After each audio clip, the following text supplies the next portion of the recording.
ఇక చేవెళ్ల పార్లమెంటు కాంగ్రెస్ అభ్యర్థి రంజిత్ రెడ్డి మద్దతుగా సినీ నిర్మాత నటుడు బండ్ల గణేష్ ఎన్నికల ప్రచారం నిర్వహించారు. అత్తాపూర్ యూత్ కాంగ్రెస్ ఆధ్వర్యంలో ఏర్పాటు చేసిన సమావేశానికి బండ్ల గణేష్ ముఖ్య అతిథిగా హాజరయ్యారు. మతం పేరుతో బీజేపీ రాజకీయాలు చేస్తుందని ఆయన మాటకొస్తే తను పక్కా హిందువేరని, ముస్లింలను గౌరవిస్తారని, క్రైస్తవులంటే అభిమానమని ఆయన పేర్కొన్నారు. రంజిత్ రెడ్డిని అత్యధిక మెజారిటీతో గెలిపించాలని ఓటర్లను బండ్ల గణేష్ కోరారు.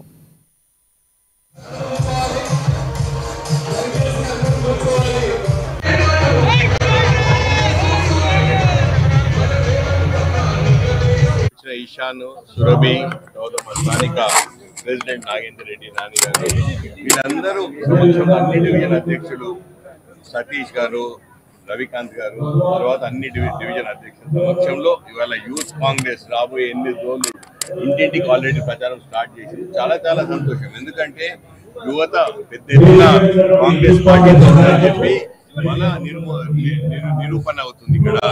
ఎందుకంటే బలం చూపెట్టినప్పుడు ఏమవుతుంది, బీజేపీ అనవసరంగా ఒక తప్పుడు ప్రచారం చేస్తుంది. యువత మా వైపు ఉందని చెప్పి ఇవాళ ఈ స్ట్రెంత్ ఏందో, కాంగ్రెస్ పార్టీ బలం ఏందో చూపెడుతున్నాయి.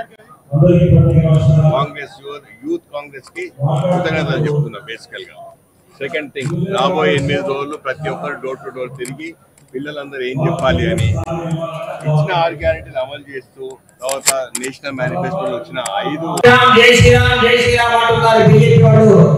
మా రంజిత్ రెడ్డి రాముడు, మా వదిలే సీత రామసుందరి చేయగలిగే వాళ్ళకంటే మించిన మేము రామభక్తులమే, మేము హనుమంతుడి భక్తులమే, మేము వెంకటేశ్వర భక్తులమే, మేము భక్తు హిందువులమే.